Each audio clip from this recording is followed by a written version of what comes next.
Bueno, antes que nada, bueno, si bien coincide el día de la jornada de hoy con un día muy especial, no quería dejar de mencionar que hoy, 25 de noviembre, conmemoramos también el Día Internacional de la Eliminación de las Violencias contra las Mujeres. Bueno, también es un día muy triste para todas las argentinas y los argentinos porque, bueno, es de público conocimiento el fallecimiento de Diego Armando Maradona, así que para alguien, para un país tan futbolero, te guste o no el fútbol, obviamente igual es una triste noticia. También quisiera, bueno, ahora sí agradecerles a todos los que están participando desde la Secretaría de Capacitación y Cultura. Quisiera agradecerles a todos los que estén conectando y participando de esta nueva jornada. También agradecer a todos los compañeros que han hecho posible la realización de esta transmisión, a nuestro secretario general Pablo Flores, a nuestro secretario de Finanzas Fabián Borelo, a la secretaria de Prensa Lorena Tianese y a nuestro compañero Matías Martínez, compañero también de la Secretaría. A toda la comisión directiva y también a todas las seccionales del país que siempre apoyan, respaldan y difunden tanto esta jornada como todas las jornadas que proponemos y por supuesto y muy especialmente a nuestro invitado y protagonista del día de hoy, al licenciado en Filosofía Darío Steinreiber. También quería explicarles, bueno, brevemente cómo será el desarrollo de la jornada. La duración será de 1 hora, bueno, así que me apuro un poco con la presentación. La intención es que Darío nos brinde una charla de aproximadamente 35 o 40 minutos, que luego daremos lugar a una ronda de preguntas para enriquecer aún más la exposición de Darío, que podrán ir haciendo comentarios o consultas, como había dicho a un principio, para los que están conectados, que Matías Martínez luego irá recopilando y le retransmitirá a nuestro expositor. Es una charla apto a hipoacúsicos, así que, bueno, en teoría contamos con subtítulos que espero poder solucionarlo ahora sobre la marcha, pero también están los intérpretes, están, si los quieren buscar entre los participantes, son Pablo Baldrich y Yamila García. Bueno, sin más, bueno, ahora sí lo presento, que ya seguramente todos lo conocen. Él es licenciado en Filosofía, divulga la filosofía en todos los medios de comunicación, es ensayista, docente, conductor de programas de televisión como Mentira la Verdad y Seguimos Educando del canal Encuentro, y también de los programas de radio Lo Intempestivo en Nacional Rock y Demasiado Humano de Futurock, entre otros. Multipremiado, hincha ferviente de Estudiantes de La Plata, y de eso entendemos bastante porque tenemos también un fanático que seguramente o está conectado o estará por conectarse, así que entendemos bastante de la pasión pincha. También es autor de libros como ¿Para qué sirve la filosofía?, Filosofía en 11 frases y Filosofía en martillazos, tomo 1 y 2, y esto, bueno, es justamente el que le da título a la jornada del día de hoy. No consumo más tiempo de la charla, así le doy lugar a nuestro invitado. Darío, ¿estás por ahí?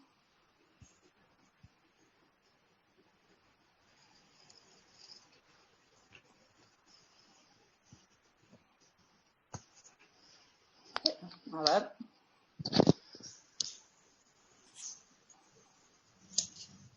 ¿No está?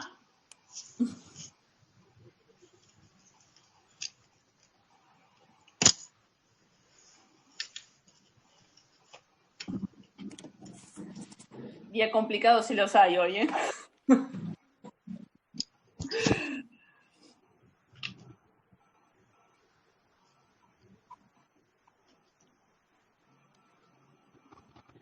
¿Me escuchan? ¿Me escuchan? Ahora sí. Ahora sí. Bárbaro. ¿Cómo te va, Darío? Bien, se me escucha bien, ¿no? Perfecto. Bien.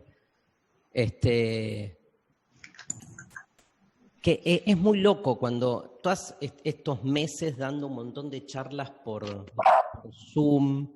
La verdad que agradezco muchísimo la invitación. Me quedé pensando mientras reconectaba el micrófono que no andaba, qué certeza hay de que yo sea yo para ustedes, ¿no? Acá Agustina dijo, está Darío, me conocen, es cierto, pero, digamos, no soy más que un holograma que está ahí en un cuadradito, y un poco, digamos, esas preguntas medio... Estoy escuchando mucho ruido, no sé si les pasa lo mismo, se ve que hay algún micrófono abierto con mucho...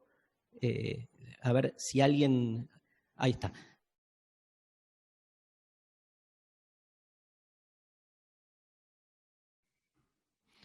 Ahí está. El anfitrión silenció a todos y me silenció a mí también, pero acá estoy. Bueno, buenísimo, gracias, Agustina.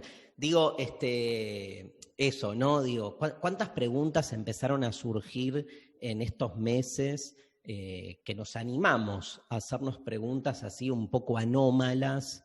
La verdad que la situación de la pandemia es una situación insólita, inédita, extraordinaria, que de alguna manera nos generó también la posibilidad de este tipo de preguntas raras, que han desacoplado nuestra experiencia de lo cotidiano, ¿no? Hay algo de lo cotidiano que se nos desacopló mucho y empezaron a emerger este tipo así como de preguntas que siempre nosotros pudimos hacernos, pero que por algo decidíamos no. Y me parece que este tiempo es un tiempo como que nos generó así una inmersión directa en toda una serie de preguntas que son más cercanas a la filosofía. O sea, esta pandemia y esta cuarentena, si me preguntan a mí, yo lo que siento, yo no la siento rara porque yo vengo acostumbrado a hacerme ese tipo de preguntas que son las preguntas que nos llevan al límite, ¿no? Digo, las preguntas con las cuales podemos ir hasta el extremo mismo de donde se va constituyendo nuestro sentido de lo real. Hacer filosofía es esto, hacer filosofía es preguntar por el origen, por el por qué las cosas son como son, preguntar por si las cosas pueden ser de un modo diferente al modo en el que estamos acostumbrados a transitarla, ¿no? Entonces, esta especie como de sensación así que te toma todo y te lleva puesto y te exige, como dice un poco el título de mi charla, estar así como abierto a martillazos permanentes, es algo que los que hacemos filosofía lo venimos como de algún modo experimentando. Lo increíble de este tiempo es que no es fruto de una elección, sino que es algo que se da increíblemente, digamos, nos toma a todos sin que uno pueda elegirlo, y eso hace que, me parece, nos haya dado la posibilidad a todo el mundo de algo que nosotros, los que hacemos divulgación de la filosofía, venimos como rompiendo hace rato, que es que nos han sustraído la capacidad de asombrarnos, nos han sustraído la capacidad de relacionarnos con nuestros quehaceres cotidianos desde otro lugar. Y digo esto para no caer en el lugar recurrente, ¿no? que tiene que ver con pensar la pandemia y la cuarentena como un suceso puramente negativo. No niego lo negativo, está a la luz todo lo que ha generado en términos negativos para la sociedad, para el ser humano, para los vínculos, para el trabajo, para lo que quieran.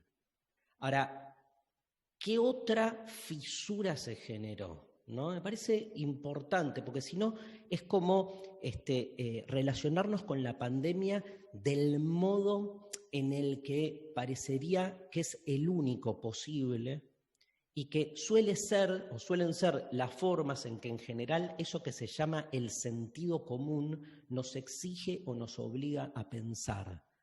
Tenemos una oportunidad única con un año de mierda como sin embargo, para poder desencajarnos un poco de cierta lógica con la que venimos pensando las cosas.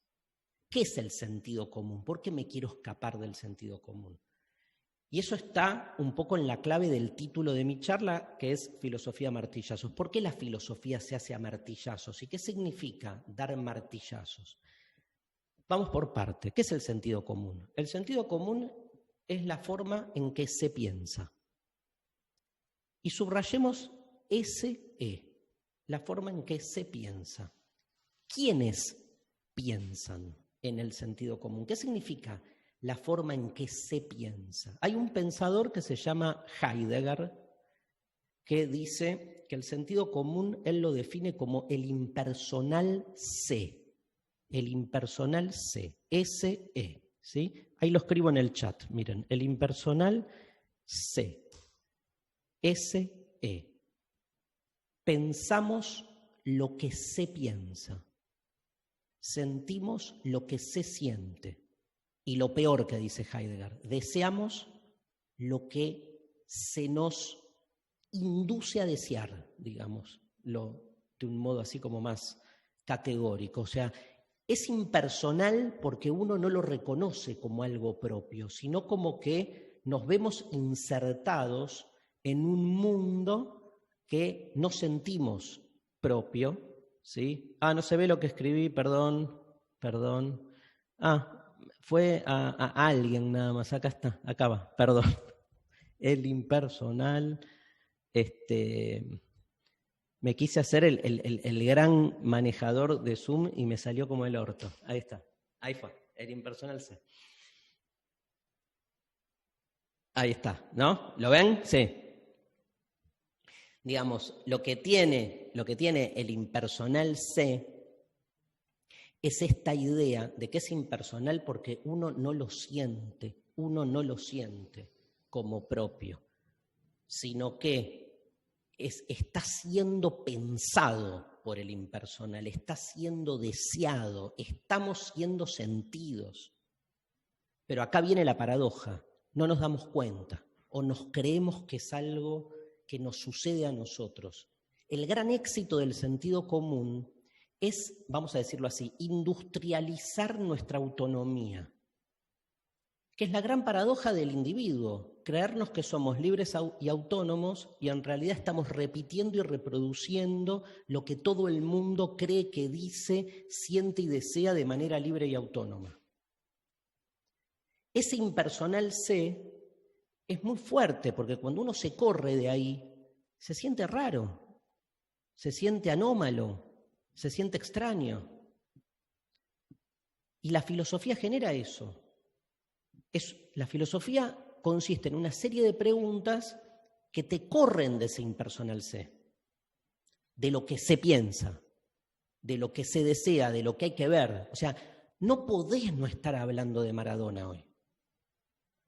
Porque todo el mundo habla de Maradona, porque es el tema. Y porque si no hablas de Maradona, siempre estás pecando. O sea, no hablar significa, mirá, no te interesa Maradona. Hablar de un modo diferente a como se habla de Maradona es, no puedo creer a alguien que esté en contra de Maradona. O sea, de repente uno se ve en un día como hoy, que es un gran ejemplo, y digo esto siendo maradoniano, futbolero, lo que quieran, pero no puedo dejar de decir cómo nos lleva puesto un sentido común que ahora se entiende más, un impersonal, eso que en los años 60, 70 llamábamos el sistema, pero que ya a esta altura es mucho más que un sistema institucional, sino que es una realidad de la que uno es parte, pero estando abducidos me sale, ¿no? Como absorbidos por una realidad que no solo decide por nosotros, sino, y acá viene lo peor, nos hace creer que nosotros somos los que vamos escribiendo nuestra propia historia, cuando el guión es un guión también impersonal, cuando el guión es un guión que nos escribe a nosotros. Hay una dramaturgia que nos excede y nos coloca como protagonistas que creemos que somos dueños de nosotros mismos. Esa sensación en filosofía se trabaja mucho.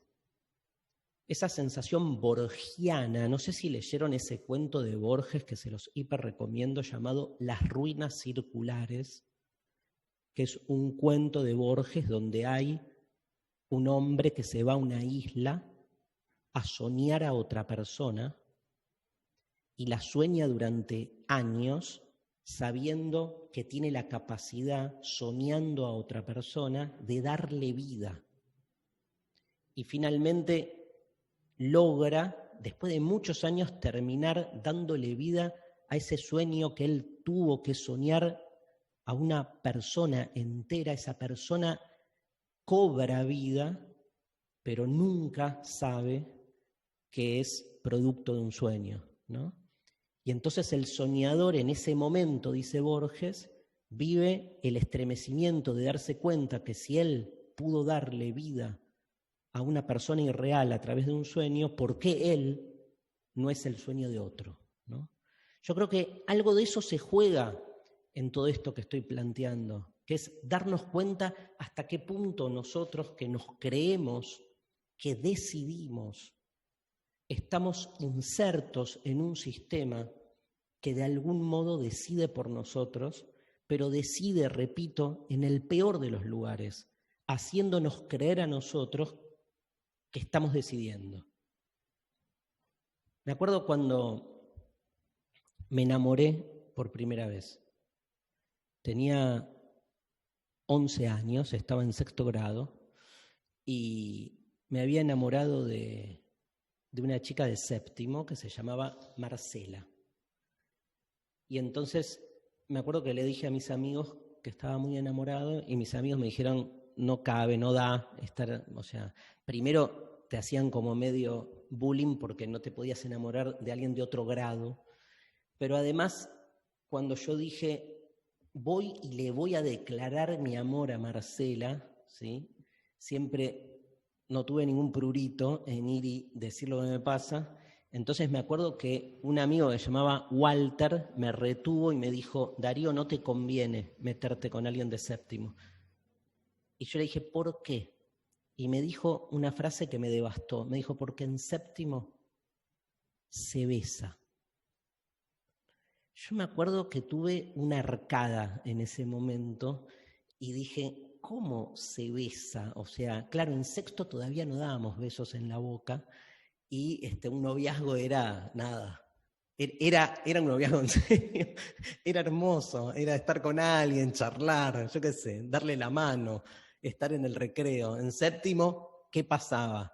Te insertaban en la red de significaciones rituales que son las prácticas sexoafectivas que implican tener que darle un beso a alguien para poder ser parte del enamoramiento colectivo. Un horror. O sea, para mí un beso era un horror en 6º grado. Un beso es un horror, a veces nos olvidamos, pero vieron que besar es un asco, en realidad es meterle la lengua en la boca a otro, si uno lo piensa fenomenológicamente, posta, ¿no? O sea, en realidad, cuando uno se enamora de alguien, está tan enamorado que se olvida del asco que implica compartir escupitajos mutuos, que en definitiva es la forma técnica de hablar de un beso. Piensen al beso desposeído del encantamiento, ¿qué es? Tipo... Ahora, en ese momento, ¿qué me pasó a mí? Yo dije, o sea, ¿por qué tengo que pasar por ese lugar? Que es el lugar del beso. ¿Por qué no puedo ir y decirle a Marcela, te amo? Peor, ¿no? Te amo. Otro ritual insoportable. Estás con alguien y si no le decís te amo, el otro te mira como, ¿y? ¿No te pasa nada conmigo? Sí, me pasan 2 millones de cosas, sí, pero no me dijiste 7 veces por día te amo en el promedio en el que un enamorado se dice que tiene que tener presencia afectiva con el otro. Entonces, ¿a qué voy con esto? A que nosotros creemos que amamos libremente y en realidad, fíjense, piénsense ustedes, cada vez que nos enamoramos o amamos, ¿qué hacemos? Ingresamos a un dispositivo previo que establece y dispone nuestras prácticas supuestamente amorosas. O sea, no amamos, entramos en un dispositivo previo que produce o constituye nuestra subjetividad afectiva. Porque yo lo que hago es lo que tengo que hacer. Ese impersonal sé también me dice cómo se ama. Entonces no puedo no mandarte un regalito el 14 de febrero, día pedorro si los hay. No puedo no decirte te amo. Me encanta Yamila haciendo pedorro en la interpretación. Amé, la vi ahí, hermosa. Digamos, pero digamos, no puedo no entrar en todos esas prácticas previas que nos exigen, que tenemos que recorrer si entramos al paradigma del amor. Entonces, ¿vieron el recorrido, gente? Díganme si alguno lo vivió distinto, pero el recorrido es fácil. O sea, todos hicimos lo mismo, ¿eh? Digo porque alguno cree que su amor es singular, ¿viste? O una cosa así como excepcional. Todos hicimos lo mismo. Te gustó lo mismo que le gustó a todo el mundo, pasaste por los mismos lugares, las mismas invitaciones, decís las mismas pelotudeces que repetís siempre las mismas. Te amo deben ser las dos palabras más remanidas de la historia humana. O sea, todo el mundo le dijo a todo el mundo te amo. Vos le dijiste te amo a tu actual pareja, a la anterior, a la que viene, a todo el mundo le decís lo mismo. Y sin embargo, viste, si no le decís lo que todo el mundo le dice a todo el mundo, entonces no sos parte, no vale la historia. Ese es el impersonal C.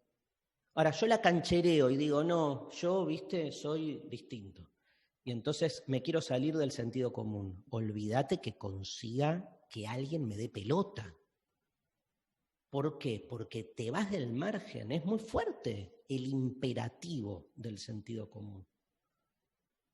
No solo hablar de Maradona, no solo entrar en ese esquema que predetermina rituales de lo que se supone que es un encuentro amoroso, ni hablar gente, les veo ahí más o menos las caras y las edades, me imagino que hay muchos y muchas padres y madres, ni hablar de lo que se supone o se nos exige que es una maternidad o una paternidad.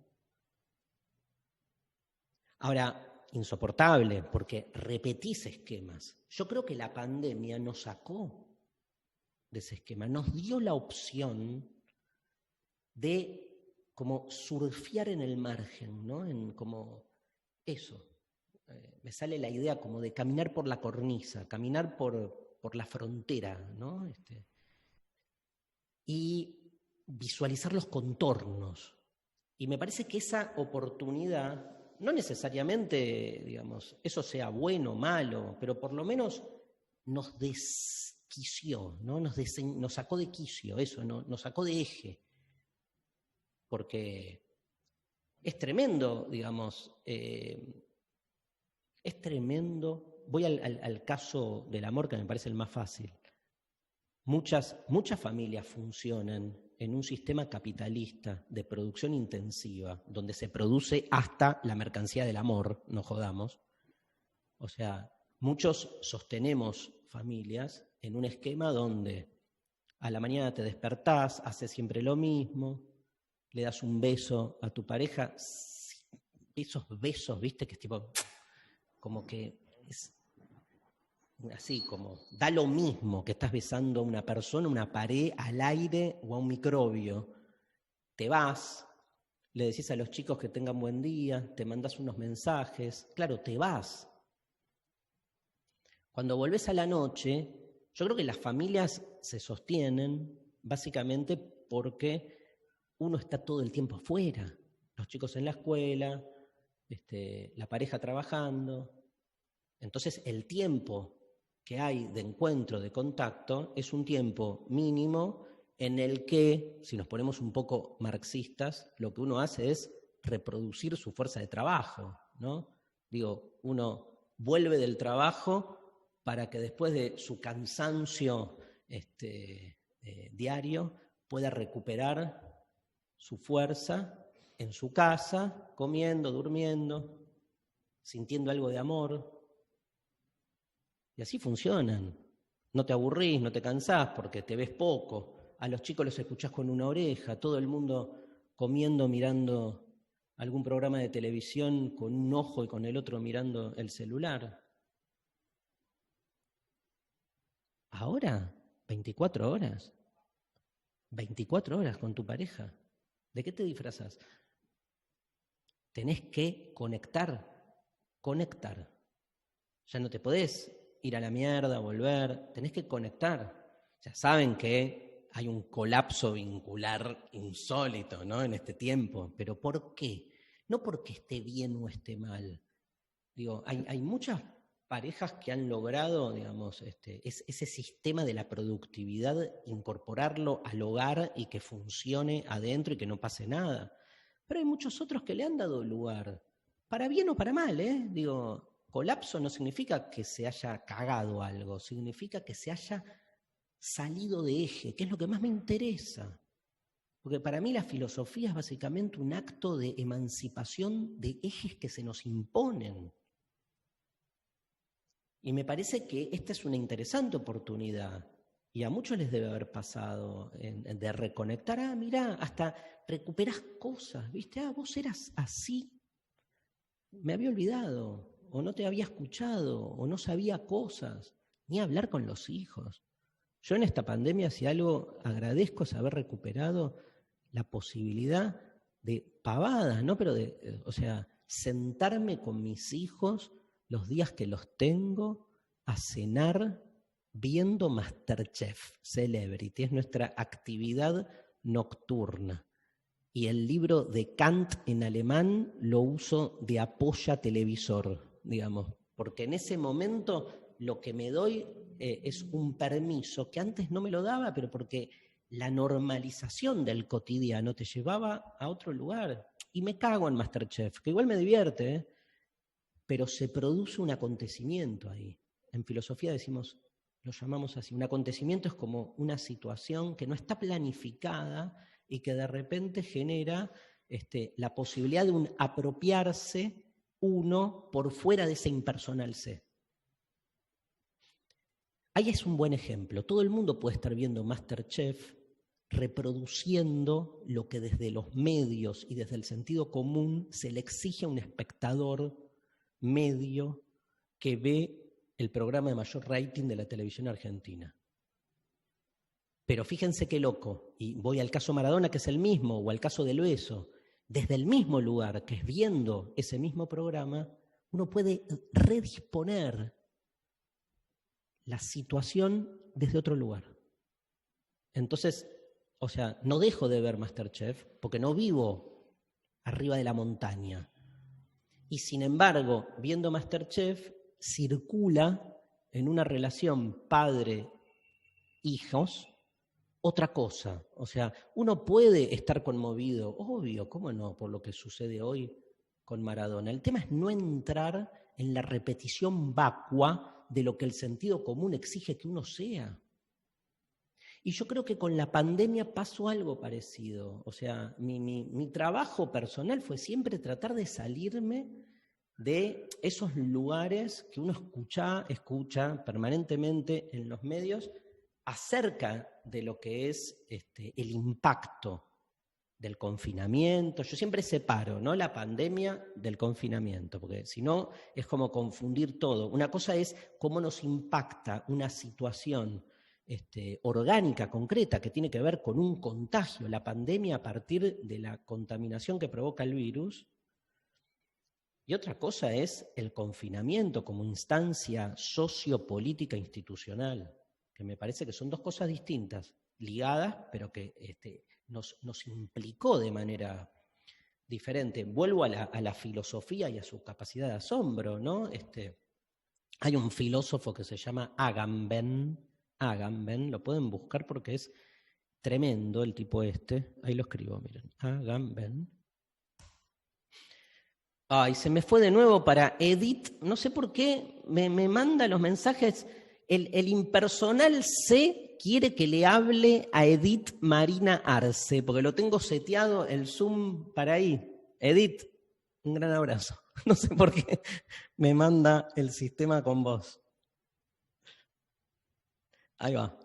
Marcelo Chayo. Está Marcelo Chayo, amigo de la infancia. Grosso, un gran abrazo.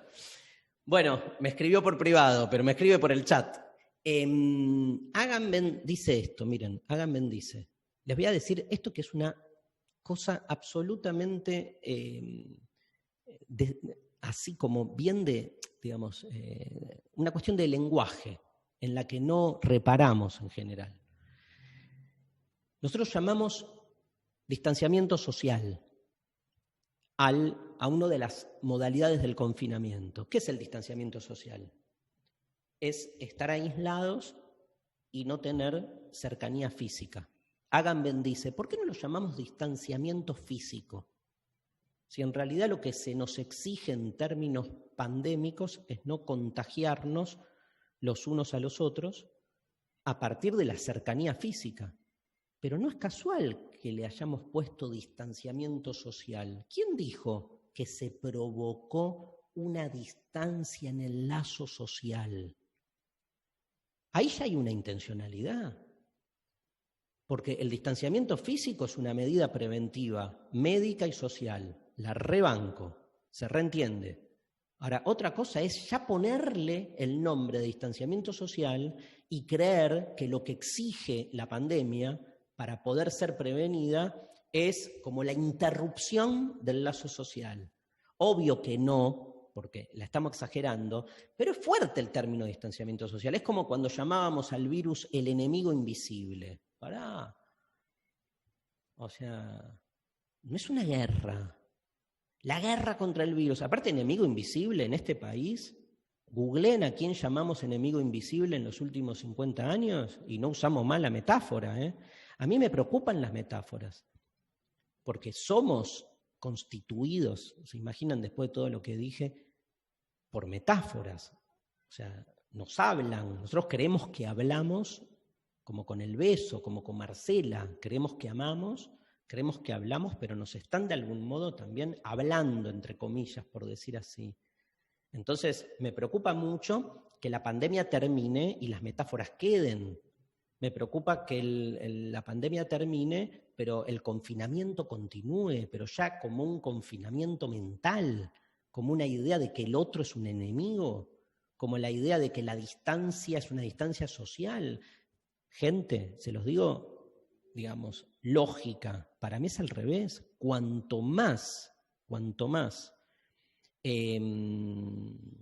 distanciamiento físico hace falta, lo que necesitamos es más sociedad, al revés, es más comunidad, es más cercanía comunitaria. O sea, a mayor distanciamiento físico, mayor construcción de comunidad. O sea, distanciamiento social no. Al revés, o sea, profundización del lazo social. Entonces uno dice, bueno, es un juego de palabras. No. O sí, pero entendamos que el juego de palabras es constituyente de nuestras prácticas. Porque ahí está la otra, es creer que los términos, las palabras, las conceptualizaciones son inofensivas. Y el modo en que hablamos también hace un poco a todo lo que decimos. Y el mundo, yo no es que soy como, no voy con no le cargo la responsabilidad total a los medios en términos puntuales. Sí creo que vivimos en una sociedad mediatizada, informatizada, donde lo que se da es un poco esto que venimos charlando, una relación bastante paradójica entre la capacidad autónoma que cree tener uno de decidir y lo que de algún modo te construyen como contorno del que uno no puede salirse. Y en eso los medios en estos últimos tiempos resultan determinantes, como resultan determinantes un montón de instituciones y de prácticas. Me parece que de alguna manera algo de este tiempo nos ha llevado a repensar esos límites. Quiero cerrar con lo siguiente, así les dejamos tiempo para que me hagan las preguntas que quieran. Básicamente, también me parece que hay, para seguir con esta línea así más deconstructiva de lo que fue la pandemia, hay como una especie, no sé si lo ven también, como de romantización del momento previo. Como que de repente es, no podemos más juntarnos con nuestros amigos, qué horror. Y uno dice, ¿y antes qué? ¿Te juntabas con tus amigos? O sea, la amistad era una amistad genial, no cagabas a nadie. ¿Vieron que parece que con la pandemia nos volvimos lo peor? Que yo creo que somos unos bichos raros los seres humanos, pero digo, me cuesta romantizar el momento prepandémico, porque de repente es la típica, cuando perdés algo, vas para el pasado y entonces idealizás un pasado que no existía. La típica, ¿viste? Cuando te separás, te acordás de tu ex y decís, o sea, la pones en un lugar hiperalto, no, era hermoso. Cuando te separas, no, cuando te dejan, en realidad, no, vas para el pasado y decís, era genial, y en realidad uno idealiza el pasado mucho. En este caso, me queda absolutamente claro que no es lo mismo una cosa que otra y que el confinamiento es un garrón obvio. Pero me parece que nos merecemos también, justamente nos merecemos repensar cómo vivíamos antes. Como que la situación esta nos da la posibilidad de repensarnos en lo que era nuestra supuesta normalidad que funcionaba bárbaro. Que no funcionaba bárbaro un carajo. Pero entonces se nos habilita eso, porque lo que viene me parece que tiene que poder como asumir ambas cosas, ¿no? Asumir justamente cómo toda esta situación nos puso de cara en un lugar hermoso, que es poder revernos a nosotros mismos de raíz. Bueno, gracias. Pasemos a las preguntas. Veo que hay un montón, pero díganme ustedes cómo. Decime, Agustina, ¿cómo hago? Ahí Matías te va a leer algunas porque la verdad es un éxito. Sí, bueno, en lo personal, gracias Darío por dar esta charla para los afiliados. También a Sofía le agradezco personalmente que la volví loca. Y bueno, hay muchas reflexiones en el chat. Yo te comento algunas preguntas y si te parece las vas respondiendo. Qué bueno que haya reflexiones, que esto también eso, ¿no? Que inspire, por ahí no las podemos leer tanto, pero eso. O sea, la verdad que pensar, reflexionar, moverse de lo que se nos dice que hay que pensar, a mí me parece clave. O sea, el éxito de la filosofía es eso. Kant decía, ¿no? Atrévete a pensar, es eso. O sea, pensar por uno mismo me parece que es como el lugar al que queremos llegar. Claro, claro. Bueno, preguntan ¿a qué corriente filosófica recomienda o autores para sacar fuerzas en estos momentos familiares difíciles? La persona que la escribe pone, tengo a mi papá bastante mal de salud desde agosto, perdón por el bajón, pero es lo que más me importa hoy en día. Básicamente la pregunta es ¿a qué corriente filosófica recomienda? Mirá, le contesto a la persona que escribió. Voy a decir lo obvio, es muy personal, muy personal. Yo creo que las situaciones muy personales uno tiene que encontrar, ¿viste? Cuando, no sé, te recomiendan al mejor terapeuta, vas y no pegás onda y de repente generás transferencia con alguien que jamás pensaste que iba a pasar. Bueno, con los libros pasa lo mismo. Cuando uno está en una situación límite, no hay receta universal. Y entonces es estar abierta a lo que uno pueda en ese momento, digamos, con lo que uno pueda conectar. Yo te puedo decir, no sé, lee tal corriente y no te va a pasar nada. A veces una película, a veces una obra de ficción, una novela, a veces, no sé, cocinar, ¿viste? A veces es al revés, no leer nada. Depende de dónde uno venga, ¿sí? Yo creo que si alguien tiene a una persona en una situación límite, así tan grosa, ¿no? Tan en el borde, a mí me parece que ahí lo más importante es concentrarse más en el vínculo, en lo que hay ahí, digo, conectar con eso. Más que ir a buscar por ahí marcos teóricos, ¿no? Los marcos teóricos están ahí presentes siempre, pero me parece que yo iría más a lo puntual, ahí, a la persona, ¿sí? Bueno, también preguntan ¿qué opinás de que la RAE agregó y a los 3 días sacó el uso del pronombre L? Ellas. Ella. No, un poco todo lo que veníamos diciendo. Digo, es uno de los temas polémicos de los últimos años. Yo claramente estoy a favor del lenguaje inclusivo, pero no creo que el lenguaje inclusivo tenga que volverse una nueva gramática.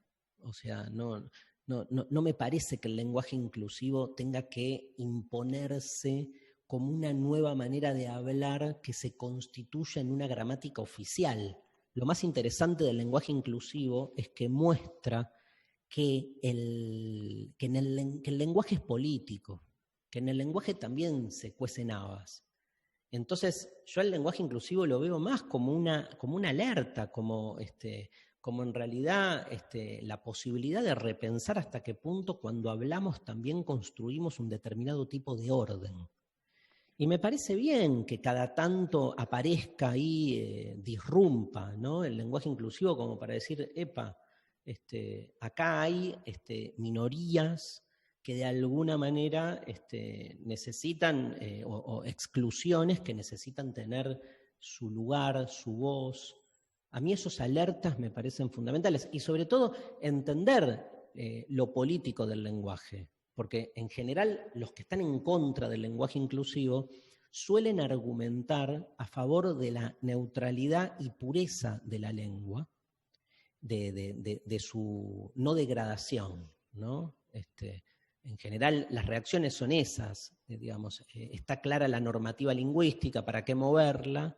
Pero bueno, hay gente que por ahí no se raja las vestiduras cuando el lenguaje empieza a admitir palabras como whatsappear, linkear, o sea, todas las deformaciones del lenguaje que no sean las deformaciones que introduce el lenguaje inclusivo son aceptadas, menos las del lenguaje inclusivo. Entonces vos decís, evidentemente ahí hay una preocupación que no tiene que ver con la degradación del lenguaje, sino con lo que el lenguaje inclusivo trae detrás, ¿no? Que está bien, porque el problema es ese, es la visibilización de minorías o de colectivos históricamente excluidos.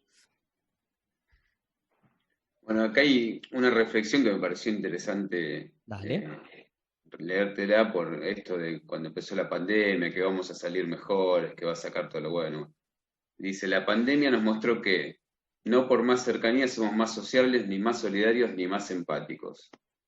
Sí, yo coincido, ¿eh? Yo creo que la pandemia no nos hizo ni mejores ni peores, sino que blanqueó o amplificó lo que ya éramos, pero lo puso en evidencia, ¿no? Como que la persona que era, no sé, egoísta se volvió más egoísta, la persona comprometida con el otro se volvió más comprometida, como que potenció algo de lo que veníamos siendo. Es como que nos sacó la careta, no sé, eso, me parece que es eso. Uno tiene la tendencia a decir, no, bueno, con la pandemia lo que hay es una especie de conversión, ¿no? Como, ¿viste? Esa idea de todos nos volvimos mejores, más buenos, porque viendo que el mundo estuvo a punto de colapsar. La verdad que pasados estos meses, la sensación es que, o sea, ¿cuánto duró el consenso social de los primeros días? O sea, ya estaba todo explotado. Vos vas viendo cómo rápidamente mira, no me sale ni la palabra, los deseos personales, ¿no? Hasta mezquinos, ¿no? Como la anteposición de lo propio y egoísta de cada uno surgió y se impuso al toque. O sea, antes de un mes ya había vuelto la grieta. Antes de un mes, cuando se suponía que con el inicio de la cuarentena se había más o menos puesto entre paréntesis. Me acuerdo, ¿se acuerdan cuando todos los diarios sacaron la misma tapa? La gran mesa de la política donde todo el mundo estaba de acuerdo. Yo estoy, digamos, o sea, no es que estoy a favor de que todo el mundo esté de acuerdo con algo, porque yo creo que el fin de la grieta no es que todo el mundo esté de acuerdo. Eso no es el fin de la grieta, es todo lo contrario, es que una parte de la grieta se imponga sobre la otra, ¿no? Porque que todo el mundo esté de acuerdo con una postura termina siendo. Para mí el fin de la grieta es crear las condiciones de diálogo, o sea, que cada uno pueda pensar lo que quiera, incluso aunque al otro le moleste, pero que no se nos esté jugando en un diálogo democrático donde no estás de acuerdo con el otro, no se te esté jugando la posibilidad de que el otro te anule. Porque ¿saben qué? Volviendo al amor y a todo eso, en las familias, uno aprende en las parejas, vamos a la pareja, uno uno aprende a convivir con el otro. O sea, piensen ustedes con... Nada, hemos tenido 2 millones de experiencias seguro, pero digo, esas experiencias de estar con alguien con quien coincidís en cosas y en otras no. Y sin embargo hay una decisión de compartir un proyecto, yo qué sé. Yo nunca estuve 100% de acuerdo con nadie de mis parejas. Incluso te diría, siempre menos del 50%. Y sin embargo hay como, bueno, listo, vos pensás así, yo así, ¿qué hacemos? Y acordemos, un día vos, otro día yo. Viste que hay un deseo de acordar ahí, aunque pienses cosas muy distintas. Después tenés la pregunta más llevada al límite, o sea, ¿cuánta diferencia puede sostener una pareja? Entonces vos tenés, o sea, existe la pareja entre el ultramacrista y el ultra-kirchnerista, el pro-aborto y el anti-aborto, todo. Vos decís, no, hay un límite, ¿viste? Pero cuando uno se hace la pregunta por el límite, siempre se te cae todo, pero no, la pregunta por el límite marca el límite, solo eso. Digo, no hay parejas así, justamente. Lo que hay son parejas con diferencias y sin embargo hay acuerdos. Yo he tenido una pareja vegana, me acuerdo, y yo no soy vegano. Y habían acuerdos de nada, habían acuerdos. Ahora, cuando uno de los dos se vuelve fundamentalista, obviamente se termina. Yo creo que es un buen ejemplo el de cómo en una familia, en un entorno personal, se pueden lograr conciliaciones. Para mí es en lo micro es lo que yo aspiro de una sociedad democrática. O sea, yo no quiero pensar igual al que no piensa como yo. Hasta te diría, me interesa mucho escuchar al que no piensa como yo. Ahora, si el que no piensa como yo, en vez de argumentar, lo único que quiere es destruirme, ya no importa las ideas ni los argumentos. Importa lo que se llama el ad hominem, que es destruir al otro. La pareja cuando se va a la mierda es porque pasa a ese lugar, ¿vieron? Ya no importa lo que el otro te diga. Vos lo que querés es demostrarle al otro que es un tarado, nada más. Entonces son esas discusiones que empezás a discutir por la tostadora y en realidad lo que querés demostrarle es que el otro se equivoca, se contradice, dice boludeces. Bueno, eso lo mismo es lo que pasa en lo macro. Me fui a la mierda, ¿no? Pero no me acuerdo. Pero hace a la pregunta. Otra pregunta, Mariel pregunta si la pandemia filosofal es un privilegio de clase.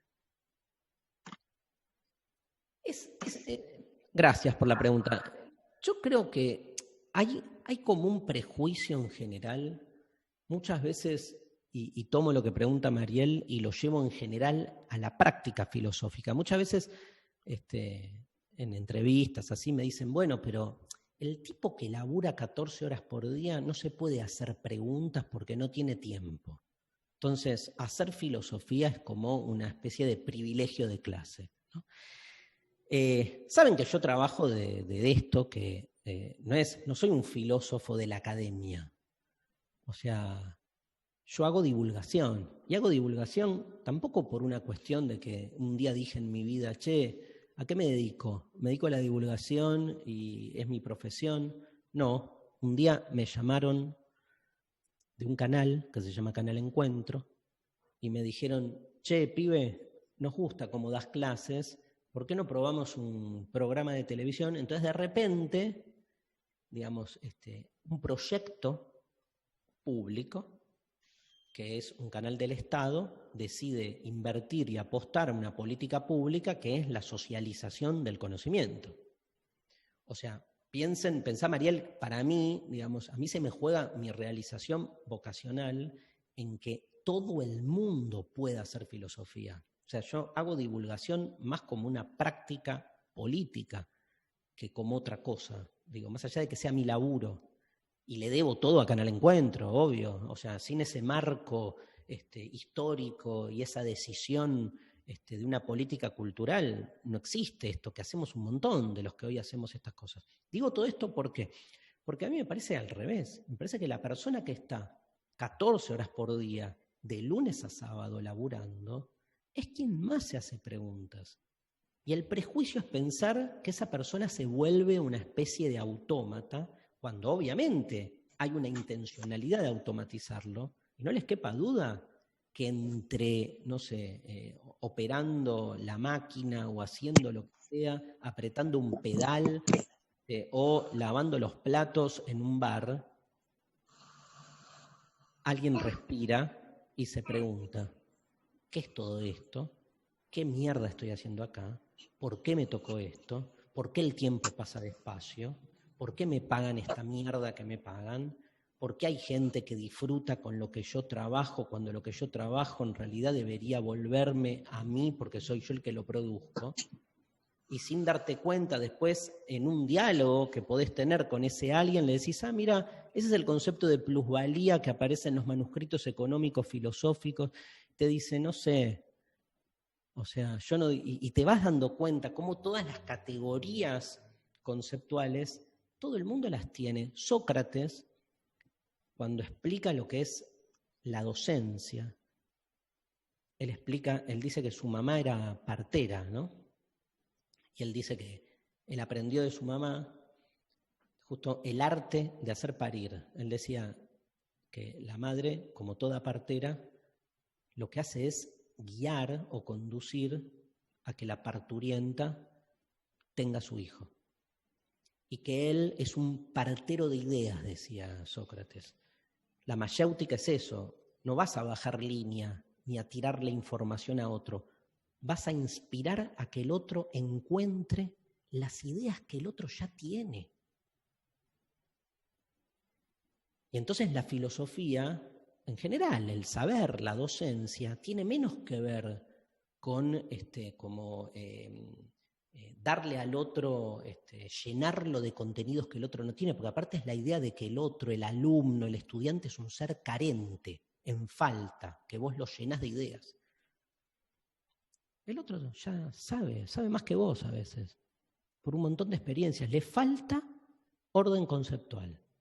Le falta, diríamos, en lenguaje computacional, el software, que es lo que vos le llevás. Yo al docente lo veo más como, socráticamente, como aquel que guía a que uno encuentre sus propias ideas, ¿no? ¿Saben cómo demuestra esto Sócrates? Le hace demostrar, es increíble, eso está en un texto de Platón, donde Sócrates lo que hace es hace demostrarle a un esclavo que no sabe leer ni escribir el teorema de Pitágoras. Lo va conduciendo y le dice, todo el mundo sabe el teorema de Pitágoras. Otra cosa es aprender matemática y poder establecerlo numéricamente. Es genial, porque es un diálogo. Si lo leen el libro de Platón, el Sócrates le va diciendo al esclavo, y si esto es así, el esclavo va contestando y se va dando cuenta solo el esclavo que ese conocimiento lo tiene, pero que no tenía las herramientas conceptuales que en ese momento el sentido común matemático establecía como correctas, porque también pasa eso, la ciencia también cambia todo el tiempo. Bueno, eso. Bueno, hacemos una última, si te parece. Dale. La verdad que hay un montón, van surgiendo debates, incluso un montón de preguntas más, pero bueno, no tenemos más tiempo. Pregunta un compañero, dice que nota en la calle mucha agresividad, mucha más gente se enoja, en especial automovilistas, por nada. ¿Se debe esto a tanto tiempo de confinamiento, el miedo a la pandemia, más allá de que antes pasaba, pero como que ahora se hizo más habitual? Sí, no sé, ahí no es lo mío, no calculo que hablamos más de una sociología de la agresión o de la violencia, que estaría bueno investigar un poco. No sé si es tan unicausal, ¿viste? Si tiene que ver con el confinamiento directamente. Vuelvo a lo que dije antes, ¿sí? A la persona que preguntó, de que de repente no romanticemos la previa, como que antes del confinamiento en la calle éramos todos buenos, o sea, esa violencia, lo que yo siento en todo caso, si querés, es que hoy se muestra como más descarnada, más cruda. Pero lo interesante es de dónde venimos.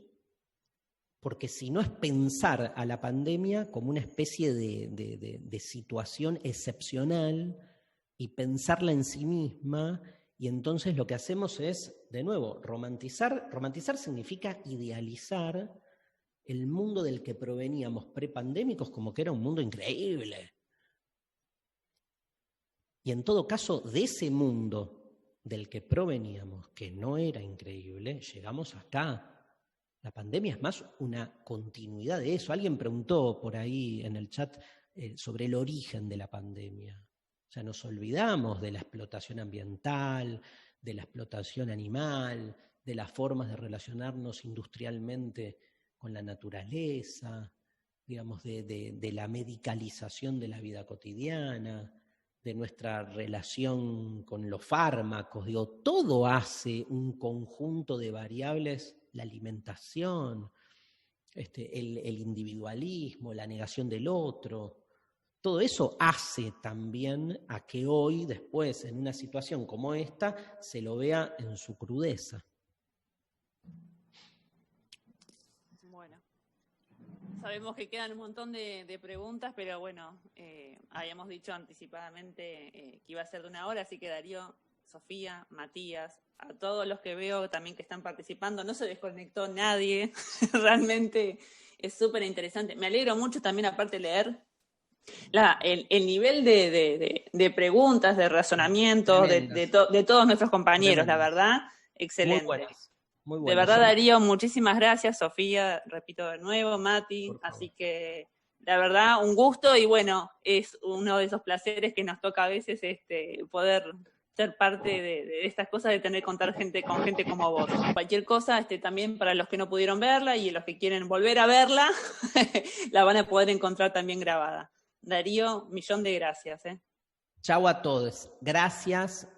Traté de leer la mayoría de las cosas que escribieron, así que fascinante. Me encantó como resumen alguien que escribió: soy contadora, como te imaginarás, Darío, bastante cuadrada. Qué representación que tiene alguien de sí mismo, ¿no? Pero cuando escucho filosofía me vuela la cabeza. Bueno, es un poco eso, ¿no? Denle lugar a la filosofía porque realmente nos permite distender un poco. Después uno vuelve a ser contador, todo lo que uno hace.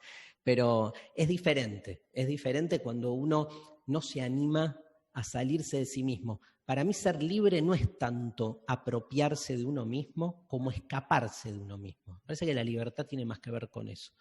Gracias, No, a vos, Darío, a todos. Muchas gracias.